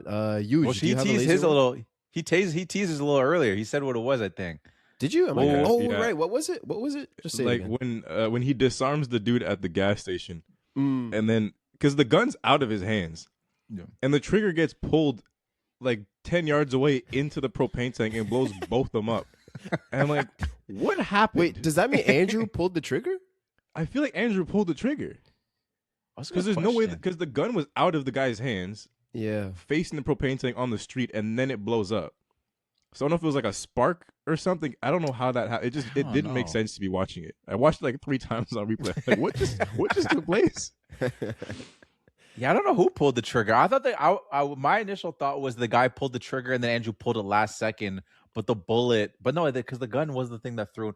Also, why did Andrew throw it into the gas tank? Like, he's smart enough to know not to do that. Like, I don't know. Yeah, just like throw it back into the store, like anywhere where the gas isn't. We saw you like a scene ago crush a whole entire car with your hand. Just like disarm the gun, just like crumple it into like a staple. You know what I mean? Like just crumple it into a ball of metal. That felt. You're at a gas station throwing around a shotgun. Lock it. Come on, bro. It's a good lazy word. It's a good lazy word. No, it is good. What were you? Oh, you want me to go? Yeah. Go ahead. So mine, I gave to Andrew, and we kind of talked about this earlier in the movie, and it's a little tongue in cheek, but to me, I give it him for not doing his research and shopping the sales and spending $500 on a news camera when his mom is in this situation. Like, come on, dog. Like, we were all there for 2012. If we all wanted a camera in 2012, that wasn't the first option. He went crazy. There's no need for all that. There's no need for all that. You think he walked into Best Buy and just like got folded by the sales guy and just like fell into the sales pitch? He was like, "Hey man, I'm looking at this little Sony camcorder over here." He'd be like, "Oh, let me show you this over here, actually." Put a down payment on this camera. Like, come on, Andrew, man. You're smarter than that, man. This is 2012, man. You got the internet. Like, do your research. Your mom's sick. Come on, dude. That's crazy. That felt kind of reckless. That's funny. It really did. So I had to give him Ferris for that. Yeah, that's funny. Mine, I gave to the lady at the diner, and it's for just dropping the whole plates without looking. Like they're sitting there at the diner, right? They move the cart. She's looking at the table. She's grabbing the table. Even if the cart didn't move, you're not just grabbing plates and dropping them into a cart. Like, that's breaking plates. That's crazy. You're not doing that, especially without looking. You're not doing that. That is literally just lazy. Like, you grab the plates. The no look plate stack. You go to the cart and you place them in the cart. These aren't like rubber plastic children plates. These are porcelain regular diner plates. You're not doing that. So the fact that they move the cart honestly is kind of irrelevant. She's just being lazy. That's crazy. Yeah. No, I didn't think of that at all. That's really good, honestly, because like it's so jarring that it's just like, why did she not look? 100%, 100%. It makes no sense. But like, oh, you might get her fired. I'm like, maybe she should. Yeah, exactly. She's not looking around. Look at your surroundings, man. Yeah, that's a crazy move. Even just doing the dishes at home and just like, you're not doing that. You're not washing a plate and putting it to the side and just no look dropping it. That's never happening ever. You can't be in that much of a rush. That is crazy. That is literally just lazy. Like, lock it. Yeah, exactly. Yeah. That's a good one. As soon as it happened, I was livid. I was like, because I had my backup, dude. I had a backup, and I saw that. I was like, nah, you're getting the Ferris. This is unacceptable. Oh my god, that's good. All right, moving on to the sixth man. This is our Peyton Pritchard Award. You like that? You like that? Timely. I like that. Yeah, exactly. Hey, well, we get a new one not too long from now. Yeah, that's true. In a few months, we'll have a new six-man award. So this goes to someone with a smaller role in the movie that did the most with that small opportunity, and we're gonna show him some love. So, do you have a Peyton Pritchard Award to give out? I got. I had. I don't know if it really fits the six man, but I had Andrew's really mom. Matter. That's a great. That's perfect because she didn't have a lot of screen time, but like every time she was on screen, she was just encouraging her son to live his life. Yeah, like she wasn't like, "Come take care of me, spend the last time with me." She's like, "I don't have a lot of time left, but like you should still go have fun with your friends. Like go live your life," type shit. Like that felt cool. So if I had to give, and there weren't a lot of side characters. No, it's pretty tight in the main three, to be honest. Yeah. That's a great pick, honestly. Yeah, like you're right, 100% eligible for this award. She is 100% not on the starting five. She coming off the bench for sure. And that's a good point of just her being like positive, you know? She's like, "Oh, I want to remember you like this." She never gives him any crap for the camera or nothing. She's just a great mom in a moment of darkness. Yeah, even like before the powers, like she's the only one that was cool with him from the get go. Mm-hmm.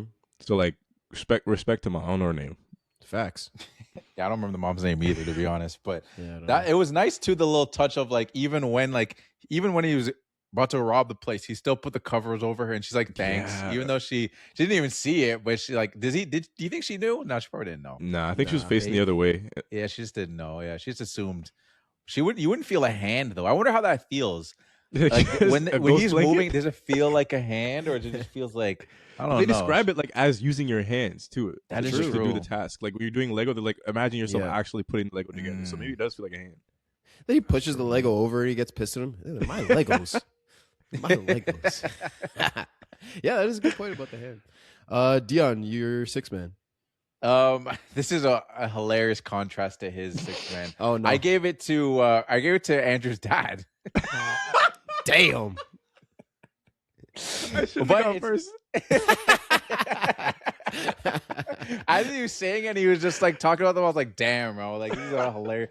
But I gave it to him for being a consistent piece of garbage. Like, he was so, like, there was no redeeming qualities with him. It was just, you're going to hate this guy. And every time you see him, you're going to hate this guy. There's a smallest part where maybe you feel bad for him when Andrew's like, I could crush you. And you throw him in, and you're like, you're still kind of like, nah, fuck that dude, man. Like, It's probably the first time he swung back ever. Yeah, exactly. Yeah. But the double down, I actually forgot about. Like, because you were saying that you expected him, like, these tears aren't for Andrew. But to me, it's like in that moment, like, this dude is in a hospital bed and he's like, apologize to me. And I'm like, this crazy. This guy is the devil. This guy is apologize to me. I'm like, your mom is dead and it's your fault. I'm like, this guy is crazy. Great villain. Him to be the most evil person. Like, is him and then Andrew. Yeah, because it's his fault that Andrew is the way he is, because he's so horrible to him. And this is, when you go home, this is the influence that you're getting. This is what you're seeing. Complete piece of garbage. And it's funny because you're right, you should have not gone first, because I actually have the same six man. I gave it to Michael Kelly, who plays him, just for like the full commitment. Like, I'm supposed to hate this character, and he really made me hate him. Like, from the first scene, bro, when he's banging on the door and he says, "What? You think I'm drunk? What did you just say to me? Open this damn door!" And then he's like, "Oh, I'm filming, huh?" And then that's why he stops. As soon as that happened, I was like, "Oh, I hope he kills him. I hope he kills him." And then he just continues to be awful the whole entire. It gets movie. worse. It gets worse. He just keeps. He beats him. He, like you said, apologize to me. What the hell is wrong with you? Crazy. Like, so honestly, I wish I went your route. Usually, that's such a better six man to give. Like, I remember when we did Boys in the Hood. I gave it to like the cop, the black cop that's like being a little racist, and I was like, I hate that I'm doing this because I'm supposed to hate this guy, but he made me hate him. So I hate that I'm giving him an award, but goddamn, I hated him. Yeah, that might be like the least likable character I've seen in a movie in a long time. Yeah. Oh yeah. 100%. He did his job to the fullest. So, like, I was disappointed when Matt caught him. Would you rather he exploded like a spider?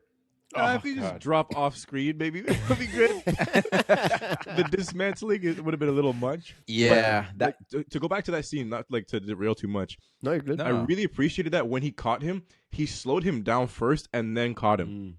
Because, like, in every other superhero movie, they'll just, like, someone be dropping at Mach speed and someone's like, caught him. Yeah, it's like, bro, nah, you would have just broken this dude in half. That's not how that works. That's so true. 100%. It's worse than the ground. They're going opposite direction. You're killing him faster. Yeah. You're just cutting him in half, yeah. I swear, that's to bring it back to Incredibles. Remember that same thing? Actually, that was different in Incredibles. I think, did that happen in Incredibles? Yeah, it happened. Where he saved someone. Yeah, he saved someone, but he ended up like hurting the shit out of them, and they sued him. Yeah. Oh, yeah. Yeah, that's very rare that they actually make that realistic. Of like, yeah, you wouldn't go full speed at a falling body, and they'd opposite be fine. Direction. Yeah. Like, who does Hulk catches Iron Man in the Avengers, right? I think he so. blacks out falling from the vortex in the sky. Yeah, and then he like just jumps up at him, catches him, and like he's dead. He's in a suit. He's in the suit. He's fine. I guess. All right. The ground would have been better. next up, we got our best quote, self-explanatory. Huge. What's your favorite quote? Oh, this is a funny one. Okay, let's hear it. when they're moving the cars, he's just like, ignore us. We're just Mormons. It's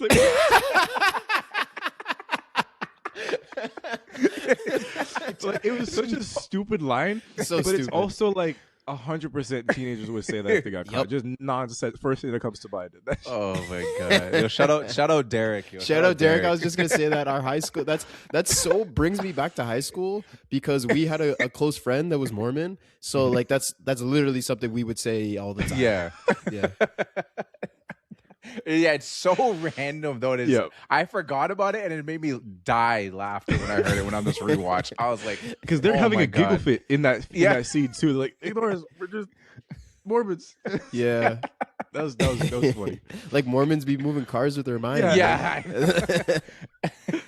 No, that's definitely good. My quote. It's a good one. Oh my god, that's good. I guess me next, huh? Yeah, go for it. All right, so mine went to Steve, and it's when they're in the grocery store, and I almost gave it to the Mormons thing, but this one also took me out too. It's just like when they were doing all this shit and they started running, and Steve's like, wait, why are we running? We don't need to run. Like nobody, it's just like, nobody knows. You're making it more suspicious by running. Like, although, like we said, with the whole ass camera, like. Maybe that's why. Maybe they had to run. Maybe they, if you go back to the footage and be like, okay, something's happening here. These guys are filming this whole thing and laughing, like it's clear. But at the same time, you're not doing anything illegal. You're just like moving this cart. Like, what's the big deal? Yeah, he he tried to take the gum out of that dude's mouth and almost killed him, bro. That was so funny. And they laughed that one off. I'm like, that his chest is at least dead. Like, there's got to be a broken collarbone from that. He launched him into those aisles. Yeah, his mouth, like the force of the gum, like pushing on the inside of his mouth, just like he just looks like Buddy Healed now. He just got huge chompers out. Like, bro, he got violated, man. You imagine just chewing your gum and something just pulling you in your mouth. I'd be like, what the hell? Some ghost just messing with me, bro. Like, what? How do you explain that to the doctor, bro? Yeah. Oh my gosh. Yeah, that's funny. What about you, Sky? What was your quote? Mine, you guys went funny. I went the dark route with my quote. And we talked about it a little bit, and it's right after Andrew pulls the bully's teeth out, and then he's sitting in the bathroom, right? And he's like, okay, this one I got like from the root, so it's actually pretty clean. These two, see, they're broken. I grabbed them from the middle. And then he says, sloppy. Crazy. That is literal serial killer shit. Like, if you're like, okay, your reaction, no remorse, no emotion to intentionally hurting someone, pulling this out, and your only thought of like, sloppy. And the way he just like he throws them in the toilet, he's just like, he's grossed sloppy. out. Like next time it's gonna be, I'm gonna do it so much better. I was like, this is insane. Super dark. And then right after this is where he does the apex predator, like this is his downfall from this moment. I was like, this is crazy. Yeah, that was that was the like no return at this point. It's just like, oh man, like, yeah, that's a good quote. You went the dark route, but it was definitely an impactful quote in the scene. Like, it's unforgettable. Mm-hmm. Yeah, really stuck with me. Okay, second last award is our best scene. Again, self-explanatory. Huge. What was your favorite scene? I feel like we might have the same one, but like just maybe them pulling up to Steve at that like like it's like a dump or whatever, and he's like text him look up, and he's just floating up there. Like that whole scene from that to the actual flying in the sky, I was like, this is so cool to see, bro. Like that scene sticks with me even when I like haven't seen the movie in like 5-6 years. I still remember that scene super vividly. Yeah, no, it's a really good scene because it's like it's also just like this evolution of like, even if like remembering for the first time, it's like, oh yeah, they can fly. It's just like, I didn't think it was gonna go this far. It's like, how far can they go with this? It's like that's one of the best parts of the movie that I mentioned earlier. It's like you get to see that evolution of like, it's something that's like really fun, and then it's like now they can fly, now they can do this. It's more and more, and no, that scene's just so fun too. Yeah, I totally agree. I think it's like you're saying, Dion, it's the evolution of their powers. So like every few minutes, every couple scenes, right, they're like, okay, now we can do this. Okay, now we can do this. And then, like I said, the nosebleed is always kind of like, okay, now they're at their limit, and then they do something a little more, and then their nosebleeds, and then they do something a little more. So like the stakes are always subtly raising a little bit. It's like, oh snap, now they can fly. Like what are they gonna do? Right? We just saw them like push a dude off the street and like almost kill a guy. Now they can fly. Oh snap, what's gonna happen? So like scaling up quick. Yeah, exactly. Yeah. And it's also, like you said, it's kind of fun just the way they're like, wait, where is he? Look up. Oh, snap. And Matt's trying like, it. He keeps eating it's shit. Awkward. Yeah. That's good. Like when Andrew starts flying, you can tell he's like just awkward as hell trying to just stay afloat. And then it just immediately cuts to all of them locked in. Yeah, and just the shot of them in the sky. Like I'm assuming that was like they got a helicopter or something to get in the clouds or whatever. Just like some stock footage. But it looked cool. Like just seeing all that, the aerial shots and stuff like that was just like a cool POV in itself. And they had to dress up because it was cold.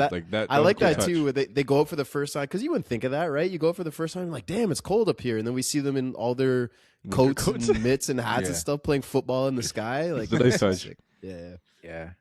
And just seeing the element of having the plane fly in there too, just like something you're not thinking about, where it's just like, yeah, there would be that element of you don't know what like of that fear of like, oh, you guys forgot that there's planes and stuff like that. It's like, hey, you guys hear that? And then them almost dying. They showed how fast planes are from like a standstill position. That thing that was 100%. crazy. It was really cool too, the way like the camera's just falling, and then like obviously it's got the perfect view of Steve as he's falling, but then Andrew comes and just cuts across and grabs him, and then comes back up through the clouds to grab the camera, and then slowly comes down. There's no like sound, cool. There's no music or anything, right? We're all just locked in. We hear the wind moving.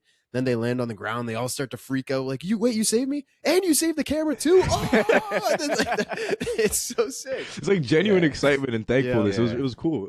Yeah. No, it's good. It goes back to that performance thing you were saying. How it's just like if their performances constantly just feel like high school kids freaking out. It's like it's done so well.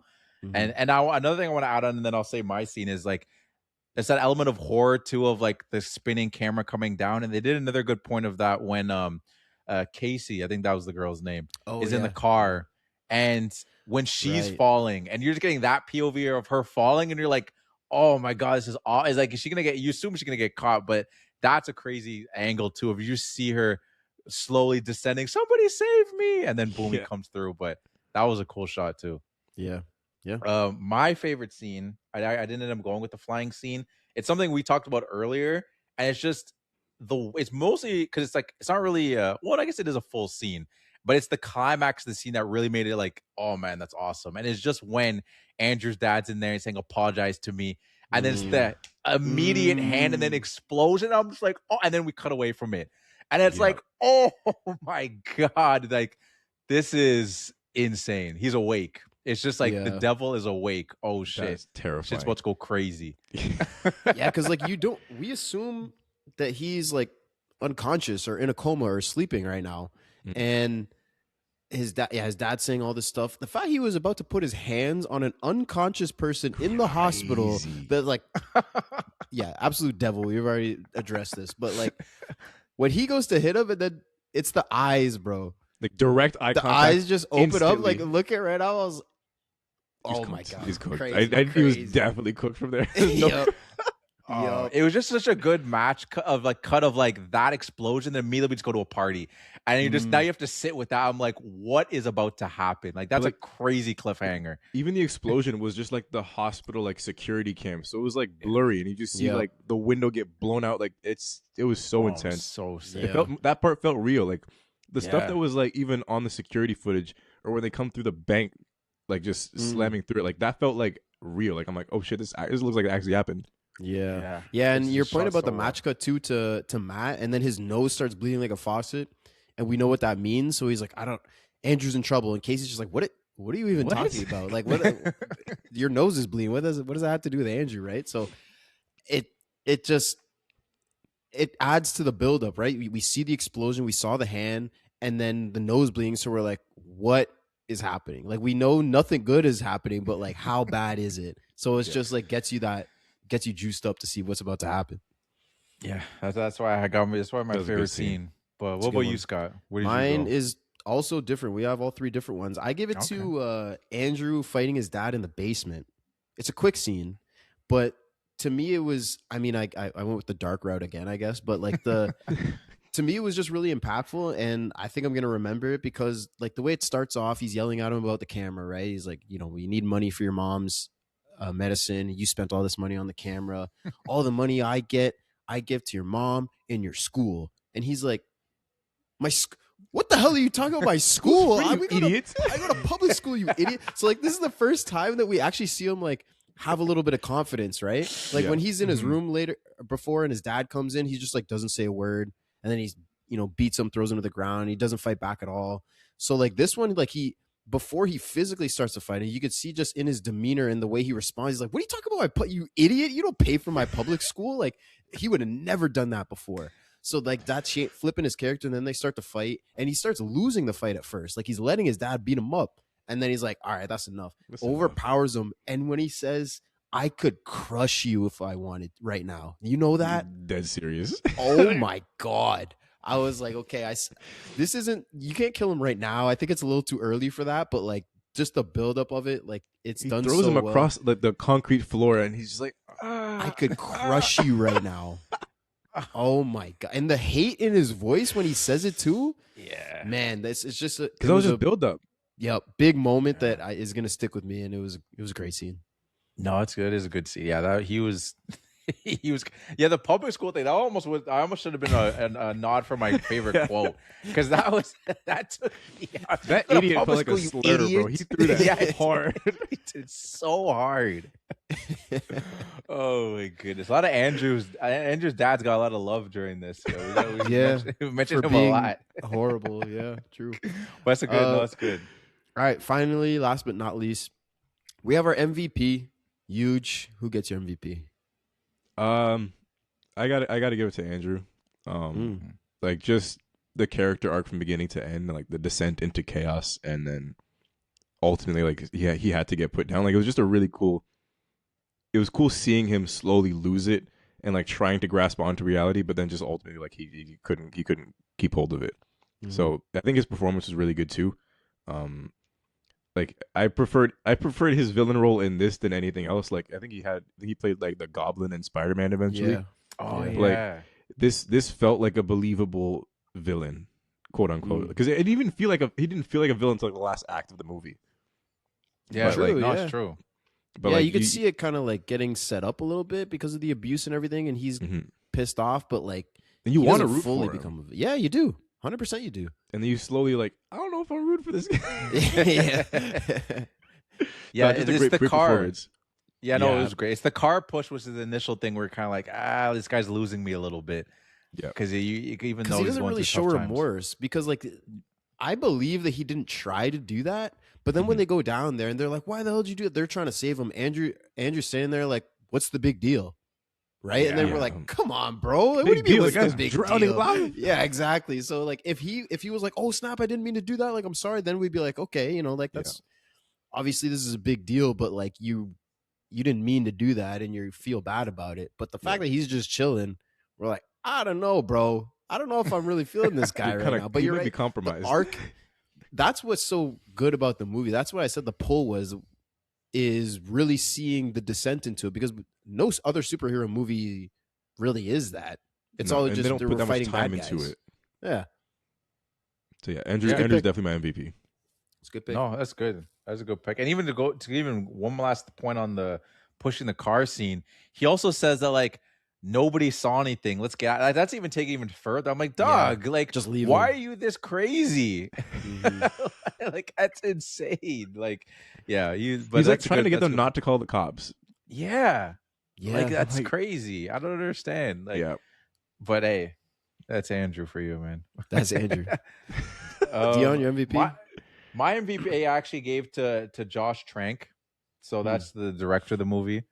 Thank God that you told me about the writer. I would have had to do a last switch. I don't want to give him an MVP. I did it because they co-wrote it, so that works in that sense. But I just liked it because we talked about this at the beginning and kind of throughout, just like the way of in that time structuring a superhero movie to stand out in a different way. You know what I mean? Like it had its elements, like we said, like the ending, which kind of ended up turning into like a superhero movie kind of thing. But I just like the pacing of it. I thought the movie was really funny. It still holds up in the humor and stuff like that.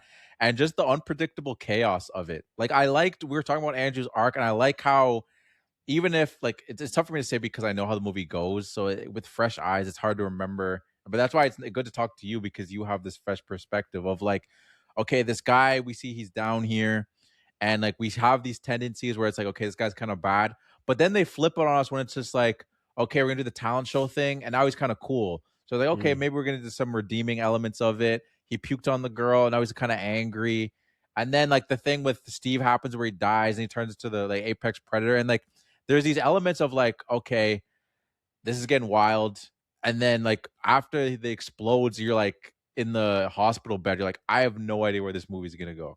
Like it's just like the chaos is just so wild in this movie. And I kind of forgot how wild it was, and then of the balance of that, and then how fun it is and how dark it is. And it just stands out as just being like this unique movie in that time frame of like there was so much superhero content going out from like the CW, like TV shows too, and animated stuff, and all the DC good and bad movies, mostly not good, and then the Marvel movies. So this one just always sticks out to me of just like, oh yeah, that was like that one movie that came out during that decade of superhero like being on top and top. So you still think it holds up to this day, like after seeing it recently again? I think so. I think it holds up. Like you said, the CGI, there's certain elements of it that don't, but I'm sure we could go back and find some Marvel movies that some of the CGI doesn't hold up the best. So like that's just yeah, I was gonna say yeah. Some of the recent ones don't hold up now. But yeah, I mean, I watched it for the first time and I liked it, so 100% it holds up. You know what I mean? Like I'm the perfect guinea pig for this. So like, your point about just the story structure and like the constant evolution, and then like we hit this climax and we're like, okay, now where the hell are we going from here? How far is Andrew actually gonna go? It makes that excitement. Great pick. Thank you. And even like I mentioned it earlier too, just like I always use my sisters as like a benchmark because it's like different generation. Like I think we all fall in. I don't know, Yujen, are you in Gen Z or no, you're millennial? What's I don't the know cutoff? What's the cutoff for Gen Z? I don't even know. Yeah. I'm 98. I'm 98. I can confidently say that. Yeah. Okay. Then I think you might be right on the line. I think it might be like, I think 98 is the line. Maybe it's like 2000. But anyway, it doesn't matter. My sisters are Gen Z and freaking Gen Alpha. So whenever I show them anything, I'm always like, oh man, I like this as a kid, but I don't know if they're going to like it. So if they like it, I'm like, okay, this holds up. Because sometimes I don't even catch like certain jokes that are like, oh, what's so bad about that? You know, because we the humor that we saw sometimes is like that's kind of wild. And I'm like, yeah, that is kind of wild. But they watched this movie and like they didn't find anything crazy. I mean, there's a couple of things like the guys like when they're using their powers to blowing up the girl's skirt. That was wild. That was a little wild. That is a little. But I guess that kind of fits to of what this world is. These are teenage boys. They're horny. That probably would happen. Even if you made a movie today, you could probably still do that. And people, that's wild. I'm like, yeah, because teenage boys are wild. This and is what they are. Do that. Yeah, exactly. So that holds up at least in that sense. I will say that the movie is a little bit. I wouldn't say it's wild. Like it's not the end of the world, but like, for example, when Matt and what was the girl's name you said? Casey. When they like hook up, right? So his nose starts bleeding and she's pointing the camera at him and he's got like pants and a shirt on. He's chilling. And then he turns it on. She's fully naked.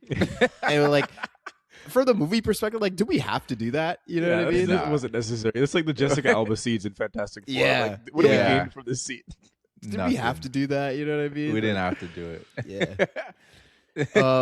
My MVP, not quite a certified because Yujen didn't agree with us, but I went with Josh Trank as well. The director, his A+ is just A+ directing. I think the tone and feel, I talked about like how it goes hand in hand with the the found footage style, the way it grounds everything, the way he got the actors to literally just be teenage guys freaking out, like the side characters that come in, because the Matt and Andrew and Steve, as they continue to hang out with Andrew, so they're having the camera on them more and more, so they become a little more comfortable with it. Whereas like a new character enters the scene, like they go to a party and it's just this new person that hasn't been around Andrew, so they're a little awkward, even if the other guys are less awkward because they haven't been chilling with this guy that they know that he's just filming stuff to film stuff. the patient buildup of the scenes, like you talked about, Dion, is exact the same note I had. The hospital scene, the car crash scene, like the car crash. We start with them; they're chilling in the car, right? And then like, oh, who's this asshole behind us? So he gives the camera to Steve in the front seat, and they're just kind of hanging out. And they're like, oh, well, what about screw this guy? Whatever, just some redneck dude. And they're like, what are you gonna do, Andrew? You gonna mess with him a little bit? So like, we don't like it. Kind of disarms us, right? We're like, okay, they're just messing with this guy. Maybe he's gonna, I don't know, blow his tire or something. And then boom, fully off the track, and we're just like, what the hell did you just do, man? So like the way that they kind of diffuses us, just to then like flip it on us, I loved it. I thought it was great. The direction was awesome. No, that's a really great point too, especially like describing the contrast of that, of between that, of we were getting all the jokes before, right? So like you think what he's gonna do is another jokey thing, like, oh, let's just like flatten his tires or something, or just like turn his car around and then we'll laugh at it. But then once that happens, you're like, oh, now we're taking a defining turn in this movie. So I know, I like the way you described that. Thank you. And the handheld camera, I mean, that's, I guess, like, obviously it's always a joint venture, cinematographer, director, all this stuff, but like all the creative ways that they used it. And I mean, sometimes you have Andrew setting it up. And I also like the way they kind of just like, they got to a point where like, we understand that Andrew's strong enough to just like float this camera around. So then they can, so they can go with all of these crane shots and these drone shots and everything. And so they can like make it look a little more cool and a little more fun as the movie. Like when he goes to see the hole again, and then the camera goes right up into the center and then goes up and up and up. So it looks cool, but you can still maintain the found footage style by just justifying it by saying this guy's doing it with his brain. And that was like the first time you see Andrew's face since killing Steve. Was that like dramatic reveal where he pans the camera down and like the sun's behind him? Like that was because before that, when he's at the funeral, it's just behind him the whole time. Right. Like when Matt's arguing with him, like the camera's behind him at all times. You don't see his expression. And then the first time you see it after that is when he's like panning down with that really cinematic shot. So I thought that was really, really cool too. Yeah, there's a couple times they got kind of cute too. Like I remember when he was walking to go to that place where he was just crushing cars, and he had the camera going through the grass. I'm like, what do you like? Now you're just getting cute, Andrew. Like you're doing like this nice cinematic like B-roll basically, and then it's like, why didn't you just have it above your head? Why is it going through the grass? Think about it, dude. He's been doing this for longer and longer, so now he's getting better with the techniques. He's like, okay, now I'm recording stuff. I'm just doing this for like logging my shit, but like you step it up a bit. Let me get it a little artsy. Go through the grass, like because like a predator. Maybe that's it, bro. I'm the apex predator. I'm lurking. I'm hiding in the grass. Yeah, you got it. True. Ooh, like good point. All right, my bad, Andrew. I see you, Andrew. You getting cute with it. Yeah. I'm the apex predator. That's the subtext. He's working subtext into these films now, man. He's not just documenting. That's good. That's good. I want the final cut of this, man. Where is that out there? Andrew's final cut. Yeah. There's a lot of footage on there. Be a whole lot of him just getting his ass beat and like, yeah, unfortunately, I don't know, crying and stuff. Actually, there is the one like redeemable moment, because we talked about like, okay, there's Andrew starting to get less and less redeemable, but then after he kills Steve, he goes to the funeral and he's arguing with Matt. But then there's a moment where he goes back and he's like, "Oh, I'm sorry, Steve. Like I didn't mean to do it. Blah blah blah." Did that do anything for you guys? I feel like he genuinely regretted what happened. I just don't know what happened. Like, what did he actually do to Steve? He electrocuted him. Like, he controlled the weather and, like, zapped him? That's what I was thinking, too. I thought it was just an inconvenient situation where he was up there because of him. But, like, could he control the lightning? Like, I don't know. That was always, like, a thing that I would never really, like, fully understood from the movie. I was like, there's no way he could control lightning. I think that was just they never go back to that again. Yeah.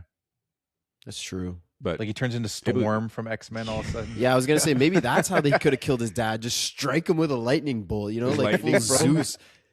Throw him down to the. Or you do both. You unlimb him like the spider, throw him to the ground, and then lightning strike. And then lightning bolt. No evidence, bro. I'm out. Exactly. Oh my goodness. I'm glad Scott liked this though. I'm really glad Scott liked it. Yeah, no, I'm happy you liked it too, Scott. Like I didn't even know that was your opinion going into this, where you were kind of skeptical. Yeah. I mean, I didn't want to shit on you as you made the pick and just be like, I don't know, bro. But like in my head, I was just like, I wasn't. I mean, I never go into any movie like assuming it's bad. It's just based on my level of excitement for it. I guess maybe assumption, like something I'm like, I think I can think it's going to be bad, but even a movie that I think might be bad, if I'm going into it, I'm still obviously going in wanting to like it. I'm not going in and be like, okay, I think this is going to be bad, so let me look for reasons for why I'm right. Some people watch movies like that and like those people suck. Yeah. No, 100%. Yeah, I mean, not worth watching the movie at that point. No, and that's not why we want to do this podcast. Like, we want to like at least try to like. There's certain movies that we didn't like on this podcast, and we try our best to find some positives. It's like, but I love this movie. We picked this apart. I love this movie. Yeah, I mean, no movie is perfect, right? So even the best movies, you can find little things to talk about. So, but like overall, like the first 2/3 of this movie, I absolutely loved. I talked about how I didn't like it as much in the third, but that doesn't mean it's bad. And I mean, the first 2/3 is just so fresh. It's so creative and so different and so fun. It's so good. Yeah, great and pick. This is always going to happen Yujen. too. Like even in the movies that it was a great pick. Great pick. Even the movies that we love, that they always end up happening where it's all in jest. Like all the things that we joked about in this, that we said that like we like didn't like, except Scott saying the end, like I still love this movie and I'll still watch it again later on and stuff like that. Like all the little things, like the little funny, like, oh, they caught themselves by saying this one little line. Like that actually doesn't matter because there's that in every single movie. It's always like these. We were picking apart Silence of the Lambs last week and we love that movie. Yeah. We both like, loved there's it. Always something to comment There's on. always and this something movie's like 15 years old almost now. So like for Scott crazy. watching it now and it still holds up, like I feel like it says a lot about it. 100%. 100%. No certified. It's hard to do usually when we have 3 people. Yeah, we had a couple that were two out of 3. But if we're gonna have 3 guests, it's gotta be all 3. It's gotta be all 100%. 3. Yeah, it's gotta be 3 all 3. But I gotta shout out the socials. So thank you guys. That's the end of the episode. Follow us on Instagram, TikTok. We're on Reddit at the Film Room Pod. On Spotify, we're on Apple at the Film Room Podcast. Also on YouTube. Thank you, Yujen, again for coming on the podcast. Appreciate you. Appreciate you. You can shout out your socials or like your people follow you on. Obviously, they can find you you're on Apple and Spotify. Your music, right? Yeah, both? should about like every streaming service should be up there. Like Yujen, Yujen on socials. It's Yujen, just it's in front of that. Same vibe, just like talking about music the way these guys talk about movies. It's great content, dude. Like, thank you, man. Appreciate it. I always know that you love music, but the way you just kind of put it out there and be chill with it, same thing. You're always looking for like the good and stuff. So chill vibes. If you like music, check them out. Thank you. 100%. And I we kind of talked over there, but Instagram and TikTok, that's the best way to find you on those. Yeah. Right. That's where I'm most active. And just the Instagram. handle is it's Yujen. Yeah. ITSYUJEN. Perfect. And any final thoughts, guys, before we close off? Was there anything, Scott, Yujen? I mean, I'll just say once again, great pick. I was pleasantly surprised. I'm glad that I'm now on the side of some people that have seen this movie and love it.